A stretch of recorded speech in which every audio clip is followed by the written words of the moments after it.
Hello and welcome to Nerdarchy. For nerds by nerds. I'm Nerdarchy Steve, and I'm joined by this fine nerd. Nerdarchy Ted, how are you doing this fine and lovely evening, sir? I'm doing good. I just can't believe there's a huge lag between us and them, which they're gonna see like a minute from now. Oh wow. It's usually not Uh, such a big lag, but whatever.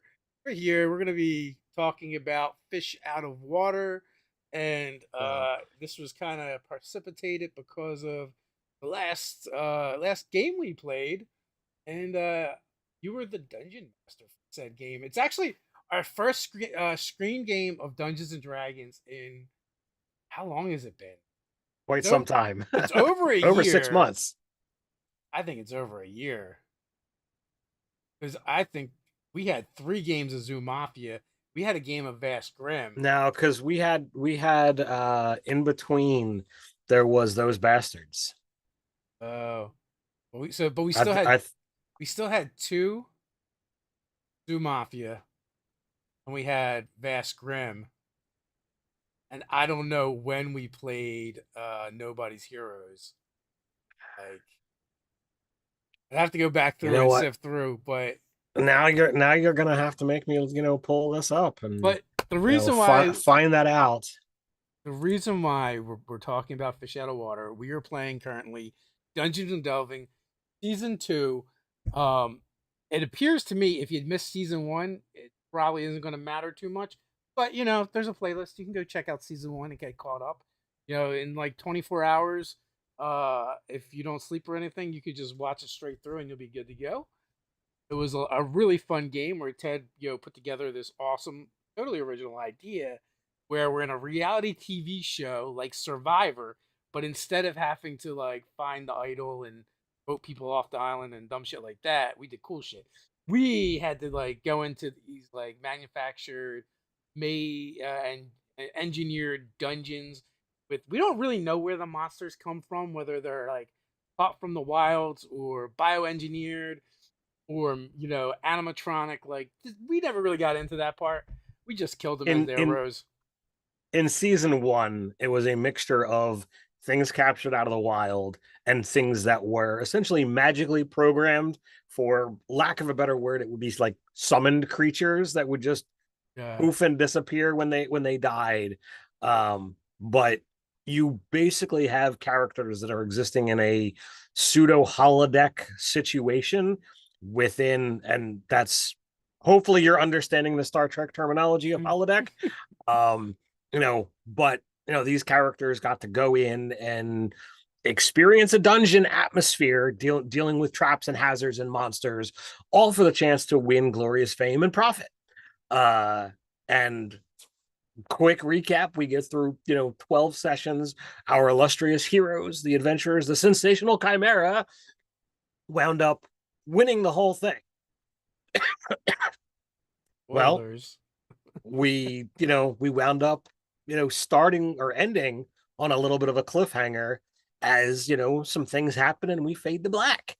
And we return with session one of finding out, number one, something happened in the real world where some of the pieces moving behind the scene, while our adventurers Well, might not know. let me just say this before Ted keeps going. It just tells you the whole episode. You guys go watch it. It was a lot of fun. So essentially, during the show, occasionally contestants just disappear. We kind of find out where some of them go. We'll leave it at that. So basically, There you you know, go. sometimes when you play D&D, you know, I like the term fish out of water because your character is completely new to the environment. Like in my Under the Dome game, we had a player come and play a couple sessions with us, and he decided to play a GIF, and he got marooned on this world, and like everything was new to him, and he was trying to make his way through the world and figure things out. And meanwhile, telling everyone about his spaceship and how he fly between the planes and the spheres or whatever they're calling it in Spelljammer nowadays. And they all just thought he was nuts until eventually he actually He actually got charged with deserting, and they came back for him and took him back. And the rest of the players were like, "I'll be damned. He really did come here on a flying ship." But I love the fish out of water character trope for several reasons. Um, in my very first Court of Worms game, which was streamed over on Saber Dice, it was only 6 episodes. You could probably go over there and watch it. To this day, everyone was a fish out of water. They all got pulled from other places into this hidden valley where the Court of Worms campaigns take place. No one knew nothing. And sometimes I like it that way. I don't want to hand my players a huge Bible of the world and be like, here's all the things your character would just know. And as a player, I can appreciate that too, right? Like, how did I, like, let me just discover the world as we play instead of going, well, what would my character know about that? Like, it gets annoying after a while. I feel like from the player's perspective and the GM's perspective, well, but it totally makes sense because, like, if you've been living in this world your whole life, you would know things that the player obviously does not. Well, enter fish out of water trope. It just completely wipes that all away and allows people to kind of just explore the world and learn about it as you play. Um, it's not like in our groups, I think we do that a lot of times, or we do session zero and we do a lot of world building together so that Right. people are already vested and they know a bunch of shit because they helped make it. Yeah. I like the idea of fish out of water from a dungeon master perspective, so that I don't have characters that have all of this information, and you get to reveal it. You get the exploration pillar through play. Now, yeah, there's lots of things that can be enjoyable to feed your players, privately or whatnot, or just, you know, over the course of play of like, oh yeah, you already know this. But I'm never going to be the kind of DM who was like, yeah, read all of this because you need to know about my world. That's not fun for me as a DM to prepare that, or as a player to kind of sit back and read it. Um, I feel like it's you like the know, best way to do like one shots too. A lot of times, especially oh, like 100%. if you're you're doing a one shot, whether you're running at a convention, your local gaming store, and it's just a one night thing, being able to jump in, go, and not worry about all those details and all those questions. Because also, like, sometimes you just need a linear adventure that has a specific time that it starts and a specific time that it ends. All right, so I'm gonna just kind of dovetail out of this and into your previous question. So for the Tuesday night games, because we've definitely run the monthly games within that time frame of me ending the untraditionally arcane and Robin picking up the old guard. uh those Bastards was the last D&D game, and the season 2 finale streamed on December 20th, 2022. So all of 2023 we did not run D&D on the Tuesday night game. That's also when there's fuckery going around with Wizards of the Coast. So we kind of like said, hey, there's other games we'll show you guys. We've always played other So games, even though our channel is a lot about D&D. But we've always mixed in other games. But we always come back to D&D. So we it's don't. it's it's been the anchor for us and for so many others. So like, regardless of what edition we wind up playing, uh D&D is our water, and the other games Mhm. is when we're the fish out of water. If you want to dovetail that Yeah. into our topic for the night. Yeah, despite what evil corporations might do, they're going to evil corporate. And also, like, I don't know, Wizards of the Coast hasn't gotten any money out of me, and I don't know how many years. It's been a very long time. I mean, one of the benefits of running a YouTube channel is, like, a lot of times they just give us stuff. We have access to D&D Beyond, and Yep. which we really like. Like, we liked it before it was owned by and we like the people that ran it before, and it's still all the great features are there. So we get to play with it and use it. It doesn't cost us anything. So I don't really feel like I'm supporting them when they do things that Right. I don't like. But I That didn't is mean to true. make this into a D&D Wizards of the Coast rant. Let's go Sure. back to Fish Out And of Water. right. And I feel like, part of that is more, Hasbro than Watts, so, whatever. Uh, So when you're looking at, fish out of water, you can look at it from a character creation perspective. And I'm going to say I'm going to write, because it's already written already, but I've got, character concepts of how to play a fish out of water character, kind of regardless of like what the campaign is supposed to be.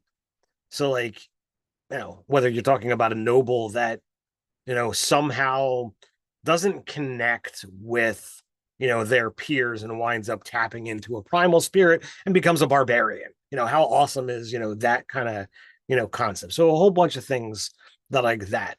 But from a DM's perspective, whether you are plane hopping or whether you're just going into vastly different environments, being a fish out of water can be an utterly terrifying experience, especially like, oh, yes, your ranger knows how to, find food and what have you, if he's been to this kind of world before. But, you know, you take a trained specialist here and you put them on an alternate Earth, another planet, if you will, that could sustain life. And how are you to know what's edible and what's not? You get to kind of, this thrill of experimentation of this could possibly kill me. Is this safe? So you but could that's play a easy. strictly, You just feed it everything to the barbarian. you feed everything to the barbarian because he's gonna have the most hit points and the ability to have the best He's the Mikey constitutions. of D&D. Try it, he'll like it. But like you could play a kind of game that has a very survivalistic, component to it. You know, if you're into resources and managing that kind of stuff, like I started watching this show on Netflix of Delicious in the Dungeon, where they're literally eating the monsters because they ran out of food and have no money. The concept is ridiculous. The show is hilarious. If you've got Netflix, give it a go. It's not a whole lot of episodes, and they're all pretty short. You can binge it really quickly. Um, but it's good stuff. So along the same lines, finding things that your players are going to eat, could be an amusing aspect of being a fish out of water. um but you could kind of take that term and flip it on its head and be like, well, this adventure is going to be underwater, so now you're the dog in the water as opposed to the fish out of water, and you've got to somehow survive in an environment that you're not ready for, and you don't know how to experience life that way. Sure, you found a way to breathe water and navigate the campaign, but everything is much more difficult because the world is that much more dangerous because you don't know anything about it. So I feel like we started off the stream all wrong, and Uh-oh.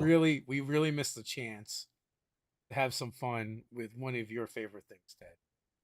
Oh, what is that? I'm a little disappointed in us. We should have started off the stream just talking about playing To be fair, Loki. this afternoon I did think about that, and in the hours between when this thought came to mind Yeah. and here, I lost it. Yes, I thought long and hard about, the pun joke and, focusing all of this on, how to make Locanth characters and, all the different fun things that we can do. But alas, the pun has been missed. So if my pun card needs to be removed, I apologize. You can keep it for now. I don't know what you folks think. Should we revoke it or let him keep it? But you are the punster of our group. Um, when I ran the last D&D in a castle game, I had I think I had at least two players that were from someplace else. One of them didn't like reveal it until the end. Like they had some weird doppelganger thing going on, and then another one was like he was a genasi looking for a genie that was, I guess, basically his betrothed or girlfriend or love of his life, right? And the Jin Lord got angry, put her in like a vessel, and cast her out.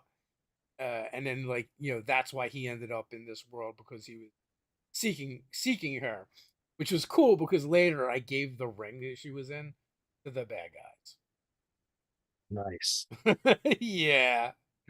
Uh and then like I think at the very end, like he got feeble minded and like she gave up her freedom again because they freed her and then she gave up her freedom again to be him of the feeble mind.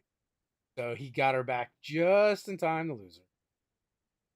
Oh So man, that's that is freaking harsh. yeah, it was I so good. Yo, but those players were like they were just like rampaging through my campaign. And then I just like in the final confrontation I like just dialed it up and especially like how I get when players start talking a lot of smack. All oh right. yeah. They get Oh, feeble minded. Dave certainly knows how to dial everything up, and Mhm. you know, the your mastery of the rules is up there to be like, all right, well, you understand you really can't be smack talking on the DM when it's literally Yeah. everything at his disposal, and then you're talking about like D&D in a castle, and it's like, oh, you're doing airship combat. Oh, well, you know what? I might be bringing my flail snail catapults back out again. Uh, Well, it was funny because the first half of the campaign, they were just wrecking everything with their cannons on the mhm, airship. And they're like, "Oh, we feel bad. We feel bad." And then, like, I introduced the airship later in the campaign that was better than theirs mhm. and just wreck them. And they're like, we don't like this anymore. Like, so, like, and then, Well, like, I planned this, like, cool airship to airship combat between them. And man, they would jump through hoops to figure out how to not have that combat. I was just like, this will be a cool thing that the players will like. They're like, no, we're not doing that. well, that's another fish out of water situation. You Mhm. know, literally just continuing to like, all right, the players are just steamrolling through everything, and then you just turn the dial the other direction where they're getting the snot kicked out of them. It's almost a massive just WTF moment. I'm like, I don't know how to handle this. I don't Yeah, know what to do when everything is just trouncing over me like I was trouncing over it. So like those moments can be really fun and teach your players of like, all right, sometimes it's gonna go this way. yeah. Like they were doing really good, and they had some tough moments, right? But all Hmm. in all, they're good. And then I like finally introduced like the big bad, right? And that was like the turning point where it's like, oh, this is a little bit different than what we've been experiencing so far. But yeah, it's a lot of fun. But I bring that up because like, but also like that character's like fish out of water backstory, you know, Hmm. was great for introducing elements from their backstory into it. Like because they had this cool Right. class, this cool mission. It was real easy to bring that into that campaign. And it's the same thing. It's the same thing that happened with the GIF and Under the Dome. Like I was gonna have that encounter no matter what. It just so happened that player only came for a couple sessions, decided he couldn't keep the commitment up, and then he was Right. gonna bail. So the only thing that really changed was the final outcome of of that encounter. So had the player stayed on, we'd have had it, but they probably wouldn't have left in chains. Right. Something else would have probably been Well, worked out. if the player was looking to remain in the game, having them being taken away and changed would certainly be a problem.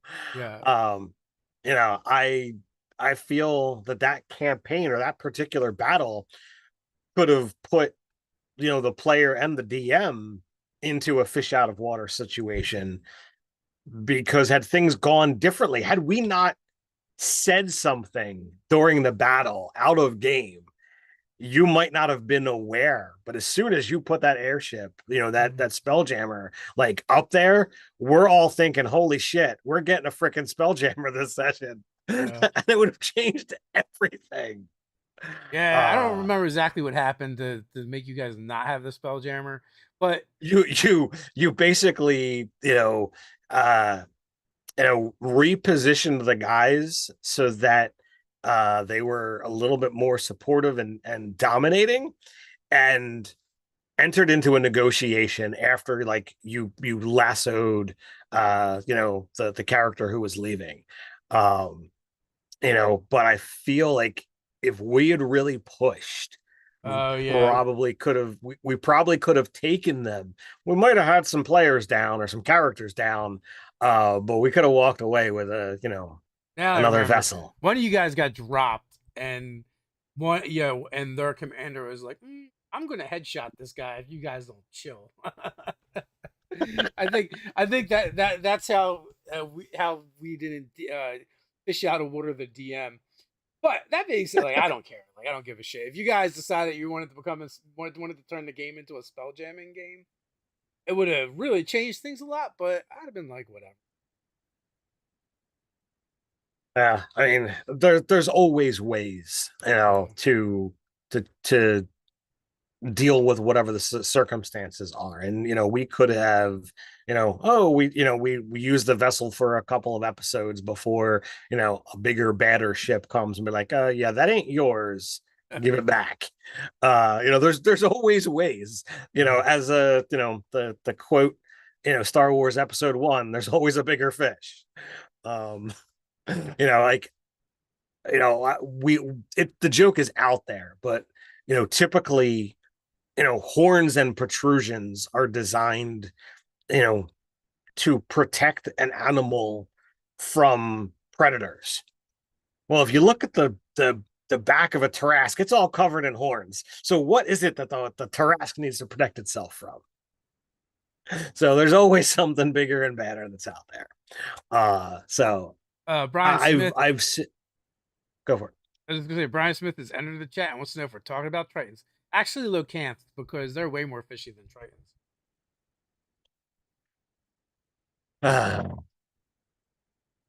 So he came in for the pun that we did late. That we did Uh, late. Yeah. So, do you have any experiences either as the GM or as the player with that? With the trope, and what are the things that you like about it or don't like? so for me, I like being challenged, and sometimes it's a scenario where like, all right, I don't always don't always have the perfect solution, but as a DM that enjoys being challenged, enjoys doing a lot of things via improv and reactionary, sometimes crazy things can come up. I mean, I once came up with this encounter on the fly that the players in my kids game came into this wizard tower, and it was involved in this super crazy situation where like I think I told them that somebody rolled an arcana check and it was like, yes, they're somehow empowering this center wizard with their spell slot energy. I forget what terminology I used. And this dude was clearly out of their league. And I was like, as I got further and further into this conversation, I'm like, I don't like this guy. I don't know what to do here. And somehow it was so long from when that session ended to the next session, nobody remembered exactly how the conversation or the session ended, with that guy. So we're like, all right, screw it. Nobody wants to deal with that dude. None of them are seeing all of the things that are like major triggers in my head. They're like, all right, you guys are back in town. What do you want to do? And we just wiped it all under the table. And I was so thankful never to have to deal with this wizard again, because I'm like, this dude, if it gets to a confrontation, I don't know how he wouldn't just wipe them out if he's got subservient wizards giving him their spell slots. I don't know. It was such a wrong move, such a a crazy thing, and I was so happy when they none of them cared. Hmm. So, um, that's from a DM's perspective. What about from a player? From a player's perspective, we've got more than 30 years experience. We've played a lot of things, but there's always going to be these things where it's like, all right, here are these moments. So most of the time, I would say, at least since we started Nerdarchy, the encounters that have been put before us or before my character are things that are this is doable, this is handleable. And there's been a couple that fall out that it's like, well, this is beyond you. And I can recall each of these conversations, recently in Carlos's game, the one encounter in your game, and the one encounter in uh, the Shadow of the Demon Lord game. And other than those three things, I can't think of anything where somebody, was like, well, this is so far out of your league that you can't handle it. But I try to pay more attention to how DMs are describing things, because every so often you're going to have these things and they're so anomalous that I feel when they do come up, I have to be like, well, can you give me more information here? How is this thing and how is that thing? So as a player, it's very weird. It's very fish out of water, because I don't have enough experience at, well, how does this character handle things like that? And especially in Carlos's game, a couple of weeks ago, where it was like, I just called somebody a coward like out of game a half hour ago, and now I'm having to run from combat because these things are just not giving a shit, regardless of all of the power that we're just investing into this. Oh, it's just weird, and it's hard for me as a player to look at. All right, we as the player at the table, we can see the numbers, we can add up the damage totals, and we can look at all of these things, but visually, what does that look like on the battlefield? Like, if somebody just shoots someone with an arrow and it grazes them, how do we know that that was 29 points of damage versus oh, it was 2 and they just lightly grazed their Yeah. shoulder? So you're saying uh Ted is the player feels like the fish out of water in yes, those yes, scenarios. Okay. yes. So so and kind of like what going along the lines of what you're talking about too is the idea that you know you start like the players were like, well, are our weapons affecting it? Are they just immune? Are they healing instantly? Like in those scenarios, because you're trying to get the clues that your character might be getting, but you as the player might not be. Like are you getting the accurate information transferred to you the player? But speaking of that campaign, all Ravenloft campaigns are pretty much fish out of water, right? Everyone gets pulled from someplace else. Um, we actually started the game that my first run through of Ravenloft was started as a wild mount, wilder mount. What is it called? The critical role. Wild mount. Yeah, the wild mount book and the Adventure of the Frozen Sick, run by the guy that wrote it, James Paso, which was cool. But then someone like it was like almost like a one shot that turned into a Ravenloft game. Like or maybe a two shot or a three shot. But someone's like, I would really like to play Ravenloft, and then Eugenio took over and took all those characters and whisked them off the Ravenloft, and even whisked off some of the characters that were from the Frozen Sick to use in different ways in Ravenloft, which was kind of cool. In Ravenloft, I mean, it's been out for a long time. There's the Mad Mage or Mad Wizard, and he actually used the wizard, the Lich from Wildmount in the Frozen Sick adventure, and used that character and did it like a timey wimey thing where they showed up like centuries before we did or whatever. Right. But it was kind of cool to like work it in. But yeah, Ravenloft is pretty much always you're playing the fish out of water. You're discovering Ravenloft and Barovia, even though you can walk from one side to the other in like 3 days. It's really tiny, which is always kind of funny about that place.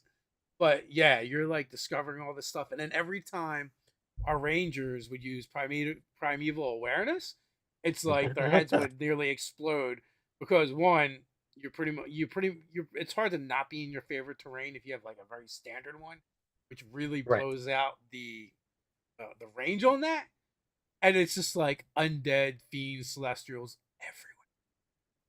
You're Yes. like, for the love of God, why did I look? It's like, this is definitely a problem. This is not my fishbowl. I want to go back there. Uh, I Yeah. I feel like Spelljammer and now also Planescape are games that are going to lend themselves very easily to that. If you're playing, if you're playing someone from one of the worlds that finds themselves in Sigil, you know, then like everything's new to you, which to me is a fun way to explore the game. Right. And like, the concept of uh what do you call it? The concept of the of Planescape, like you can have somebody from Sigil and not worry about being the fish out of water. But at the same time, like you just said, it's kind of part of the charm Yeah.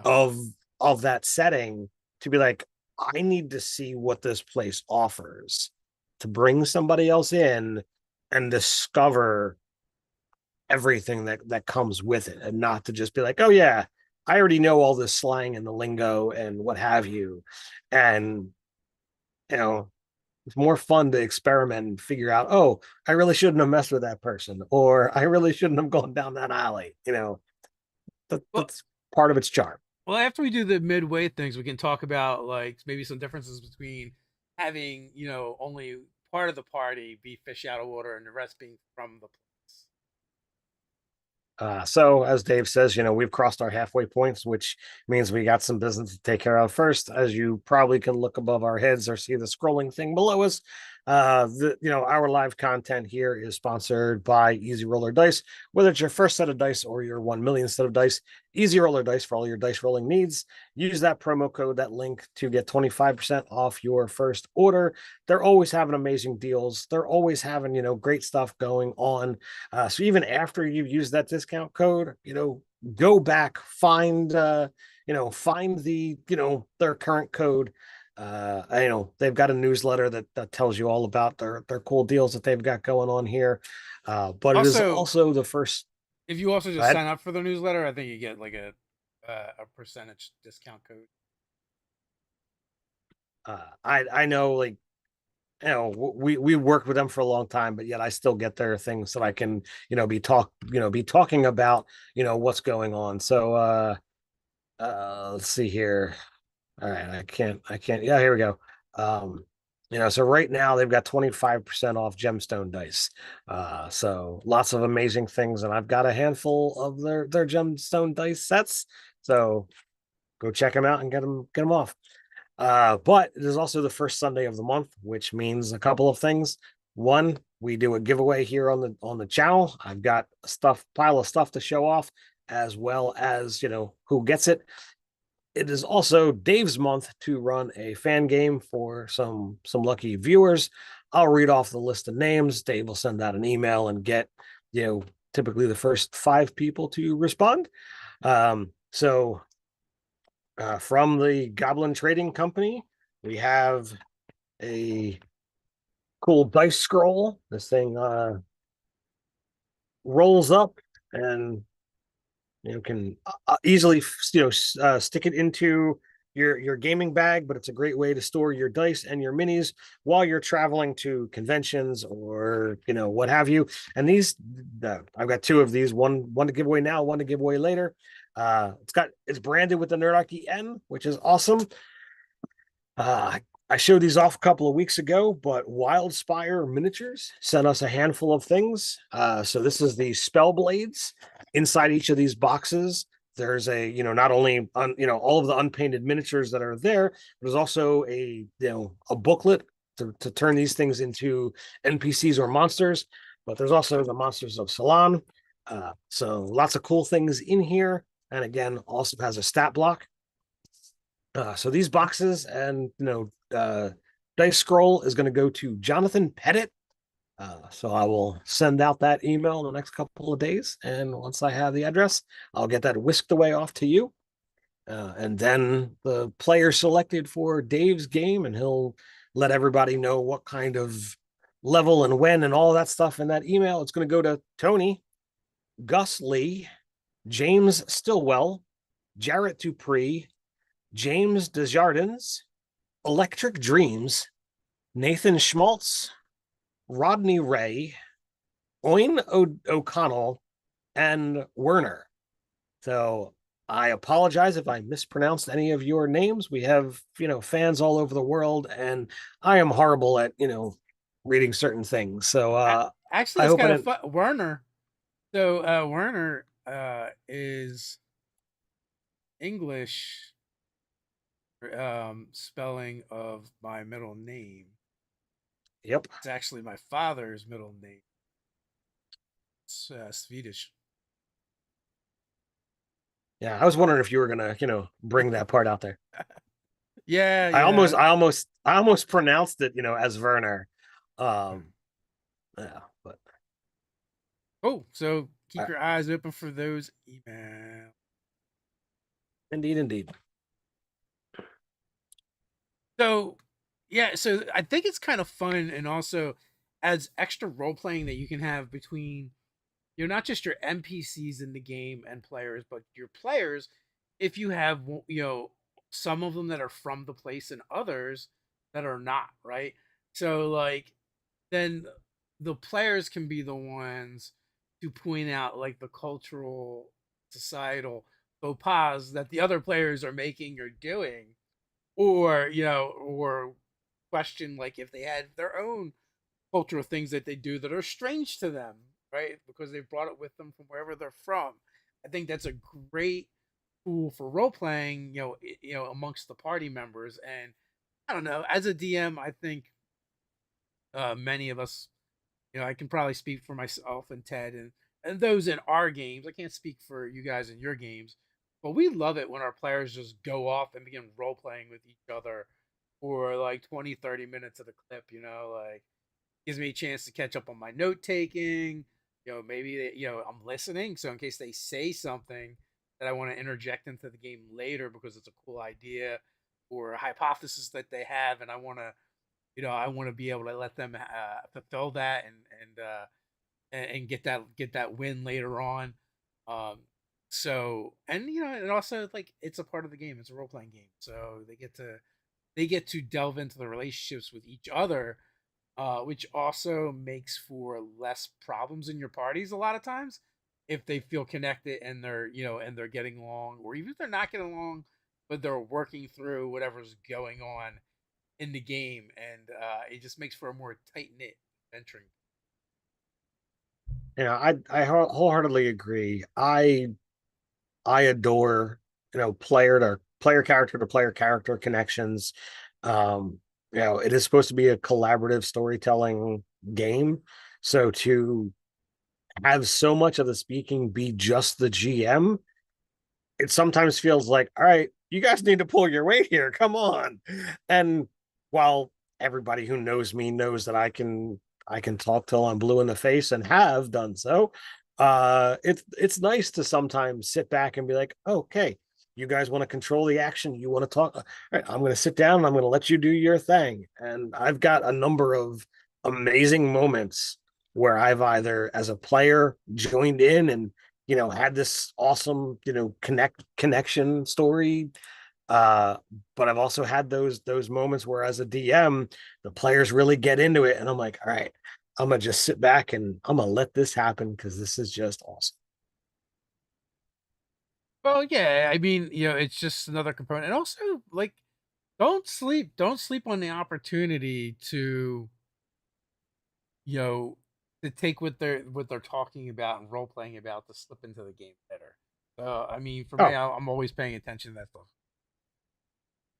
100%. I mean, it's dangerous, when the players are talking and you see the DM there.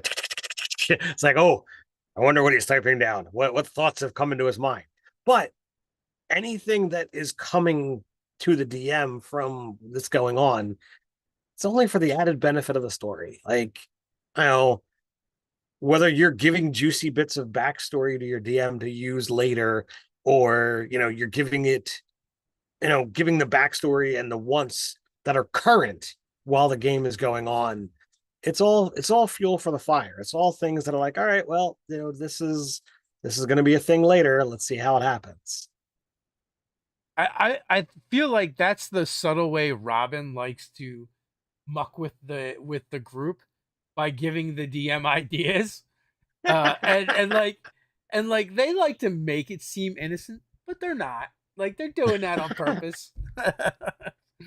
Yeah, where, like, I cause problems for the party all the time, but I'm a blunt instrument and very obvious about what I'm doing and how I'm going to do it. But they like to be, Dave's a hammer, and every problem's a nail at times.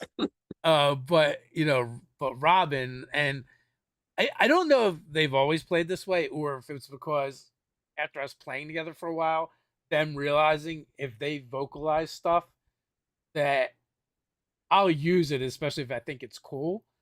And Mm-hmm. oftentimes Robin is going to say cool shit because they are a very cool person that way.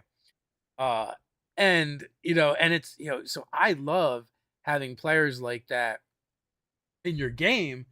Kirk does it to an extent too, I think. Um, you know, and he also feigns, "Oh, don't do that, DM." But I think he also, is of that train of thought of, like, just spitballing like cool ideas, and and then seeing if the DM latches onto any of them. And, like, I am definitely the DM to do that because I'm kind of lazy, and it is much easier to steal from my players than it is to make stuff up on my own sometimes. And also, Well, I think I've they just like it. sure, and I've kind of have learned from all of these people that I've become a little bit more vocal, and I've had at times in the last few years where, like, an idea has come to me and I've said it out loud, and other players have given me the look of, like, don't say that to Dave. Yeah. I don't have any specific moments that come to mind, but you know it's a game and it's fun, and we like to be challenged, we like to have at it. And well, I don't ever seek for my characters to die. It's gonna happen, I'm gonna get upset, but there's always more character ideas than I'm ever gonna have a chance to play. I It's fine. Like, I'll just move on to the next one. Yeah, I mean, I like to play my characters like I stole them, so have fun with it, and whatever happens, happens. Sometimes, Indeed. sometimes you get your head ripped off by a werepossum. Sometimes Some cool stuff happens. Uh, and circling back to that fish out of water moment for me of, like, hey, is this foe really beyond us? You kind of think that way. I feel um like I had them right where I wanted them. Dice were not with me. I don't. So, like, you look for those clues, right? And you go, "Oh, is the DM trying to tell me to back off and not do this?" and like you're like, how can I preserve my character? I look at those and go, this is a challenge. How can I overcome this obstacle and challenge? And Well, when I do that though, like I don't do it in a traditional hack and slash D&D style of play, right? Like I start coming up with crazy shit and shenanigans. So it's like a Scooby and Doo I trap. sure, and I will say, like, I try to look at, like, lately I have not been playing a whole lot of like bloodthirsty charge in kind of characters. I've enjoyed more of the spellcastery type things. Um, and spellcasters, with that comes a little bit of intelligence and the, oh, this is beyond me, maybe I shouldn't fight it, maybe I should find a way to live. So I do try to play, and do what my character would do. Yeah. But I've had plenty of times where I've charged into stupid situations. um and sometimes I've come out on the plus side and sometimes not. So Yeah, Tally, we acquired a John Doe in our travels, and he turned out to be a werepossum. But listen, so like you get like weird kind of cool equipment in Shadow of the Demon Lord. Maybe it's useful, maybe it's not. But I had an uncuttable rope, and we had a werepossum problem. And at some point he was just John Doe, and John Doe was okay. He didn't really talk much. He grunted a lot, and he was all right. Like I've met worse dudes than John Doe, until he turned into a werepossum. Then he was a little bit rough, even rougher around the edges. But I had an unbreakable rope. All I had to do was lasso the werepossum and then throw it over a tree branch and hang him from the tree branch until he wasn't a werepossum no more. It seemed like a perfectly logical plan to me. The only problem is I rolled really badly and the werepossum did not. he was heavier than you thought. No, that wasn't even. I just couldn't get the lasso to work. I just Oh, I kept. thought I I kept I thought I missing. thought you I thought you got it around him and you just couldn't get him to lift up. Maybe No, that was something else. I just kept missing. Oh, yeah. So you we lost you and we lost James's second character. Oh yeah, I don't know which one of us died first. I think he died first, right? And and I I, I think so. and that's because that's when you're like, oh, he killed him really easy. He was our toughest. He was one of our toughest people. Maybe we He shouldn't just do this. literally grabbed your head and ripped it straight off your body. I'm like, Yeah, yeah, but now we have these great stories about uh where possums that rip the Warforge's head off. decapitation, Clockwork. clockwork, decapitations, and eviscerations. What we did is we got the whole party was we got rid of the characters, but the whole party was kind of we had a goblin, a changeling, clockwork, and he was some kind of ghoul. The He was a most ghoul, normal yeah. character was just a dwarf. Yeah, the my character was a changeling, but I treated him like a goblin. It's all he wanted to be. Um, I want to be a real boy. Um, but it was kind of a really Yeah. fun character. I absolutely adored that campaign. If I ever get a chance to uh um play Shadow again, I really want to Oh, we gotta play uh the other one. What is it? The Weird Wizard. Shadow the Weird Wizard. Yeah, Yeah. I mean, I backed that Kickstarter. The I mean, they dropped an update to kind of download the most up to date version of the PDF. But I'm just waiting for the book to arrive at this point in time. Um, but if I get a chance to play again, I totally want to dive into the ranger angle of things and get into the wild spells where I could be like seriously like a lycanthrope. Because there's a lot of amazing overlaps with those. Like, you get extra hit points and they're healing energies. But you get to grow claws and fangs, and I'm like, yeah, this is what I'm gonna do. Because Brian Smith wants to take fish out of water in another direction. Fish out of water situation when you are playing a totally different play style, new group, or something. Oh, the new group. Oh, that is a challenging one for sure. Yeah, when you like, especially if you couple it with a different play style, if you're used to one thing and you all of a sudden are encountering loads of the other, I've seen, players who are very combat heavy come to the table and have like, a 4, 5, 6 hour gaming session that has like 45 minutes worth of combat and the rest is all social and exploration. And they're like, I don't know what to do with myself here. Like they really get antsy and fidgety, and it's like, when does the killing start? Yeah, it can be really, really weird. Or, to go, the other direction. It can be like, how do I talk the shit? So I feel like, if you have like the new group, right? If everyone's new, it's not so bad, right? Because you're all the fish out of water and figuring it all out. Right. But I think the harder thing is if you are the new player getting introduced to an existing group already Yes. been together and they've already kind of established how they do things, and you're trying to figure out the dynamic for the first time. It's sometimes maybe you need to just hang back and as you kind of get your feet under you and figure things out and figure out what the dynamics are in the group, and not maybe not make waves right away. Yeah, it can be really tricky, especially depending upon, what kind of personality you have. Like, I don't know how Dave or I would fare, thrown into a new group where we don't know anybody.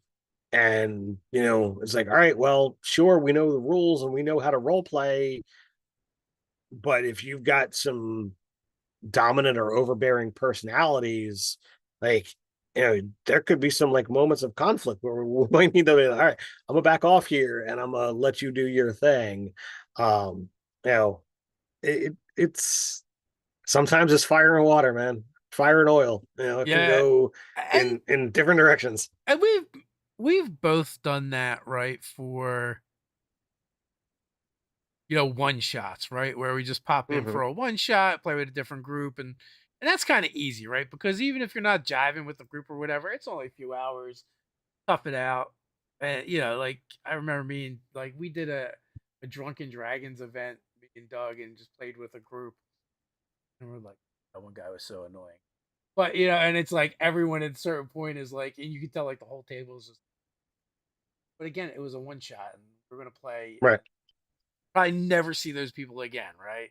That's not a big deal. But yeah, when you're trying to assimilate to an existing group, um, and I remember someone telling a story, right? Like they like found someone via like social media, and they're looking at this person's like setups that they're putting out, and they're like diorama quality, dwarven forge, cities and ports, and all this really cool shit, right?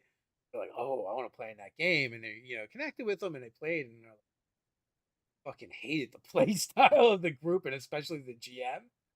And so it's like, it looked cool and seemed like a good idea, but then they got into it just, and it may necessarily just be like sometimes not so much like it's a bad group or a bad GM. It's just a bad fit, right? Like what Yep. that person's expectation of a game is compared to how this group already operates and plays is completely different. It's not necessarily that there's a right or a wrong, but Yeah. it's There's a there's figuring a that out. there's a meme out there that says, like, as long as everybody's having fun at the table, there's no wrong way to be playing. It might be wrong for you, but that doesn't necessarily mean that, it's wrong for them. Uh, you know, I've played with games where, I feel like, all right, this isn't working for me as a player. Uh, you know, can I find a way to bow out graciously, to not offend, the DM or the fellow Well, the next players. time it happens, I got the Um, perfect solution for you. Mid sessions, ninja smoke bomb and just vanish.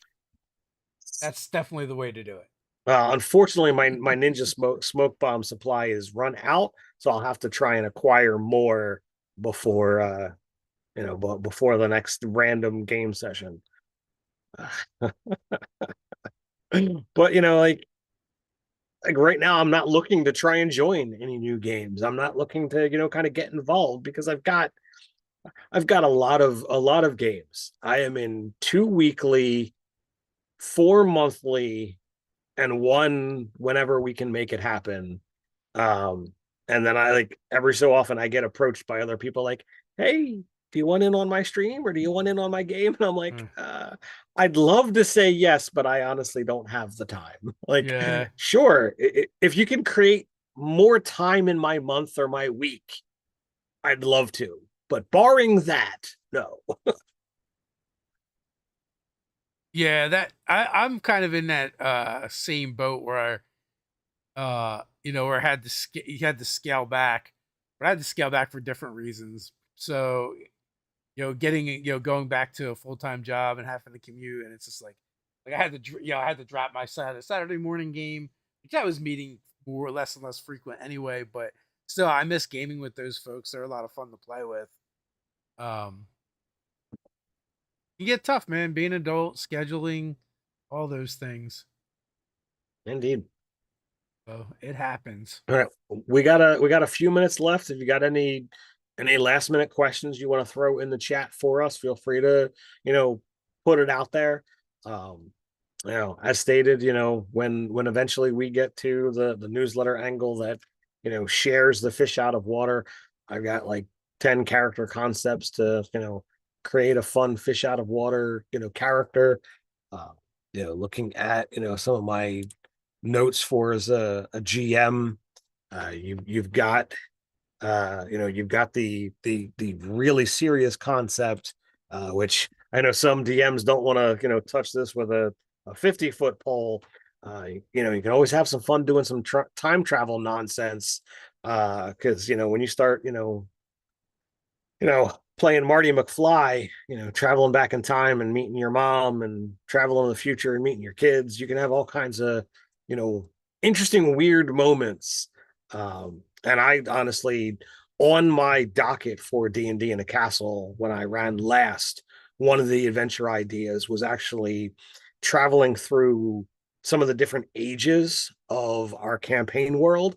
And it was totally going to be a scene where like the characters were piloting a giant mech to like fight a dragon. I was kind of a uh you know going to be a super fun thing, but that's not what the players decided they wanted to do. They wanted to play my dragon riders, which they had an absolute blast. I had an absolute blast with it. um but that was one of the things that I threw on the docket of, all right, I've never run a time travel game before, let's see how this happens. So, with 1 minute left, Brian Smith, uh, as a longtime witness of aberrant behavior dungeon mastering, how well do you think you do as a therapist? I am not your guy. I'd be like, ooh, I can't. I won't even repeat some of my therapy suggestions, uh, because it would be inappropriate. I'm trying to be more mature, as I age up and level up. I I will tell you this: my heart would be in the right place. That's about it. I try to be a good person, Mm. um, but I have had a lot of shit happen to me in recent years, and while I am going to therapy myself, um, I know full well that in 20 years ago, maybe a little bit more, I was a positive minded person, and now unfortunately there's so much negativity that I'm a pessimist. and I'm trying to dig myself out of this. And sometimes I feel like, well, what if I just dig straight through and get to the other side? I think in So several I don't videos, think. I think in several videos when we talk about anything that kind of gets even close to that topic, we always give the disclaimer of don't take our advice seriously. This is purely for entertainment. You will probably die. Go seek a professional. Yeah, seek professional help. I don't think I'd make a good therapist. I'll be a good sounding board. I You're can like, be a all good. you do every week, you show up and bitch and complain. What is your problem? Don't pay me enough to listen to this shit. So, on that note, come back Tuesday night. We're going to be playing some Dungeons and Delving. Even if you missed the first session, you got time to catch up. Even if you can't catch up, I think we're at a spot where you can jump in, and you won't be too far behind the eight ball. We're in the middle of a battle right now, so you can check that out. So until next time, stay nerdy. Stay nerdy.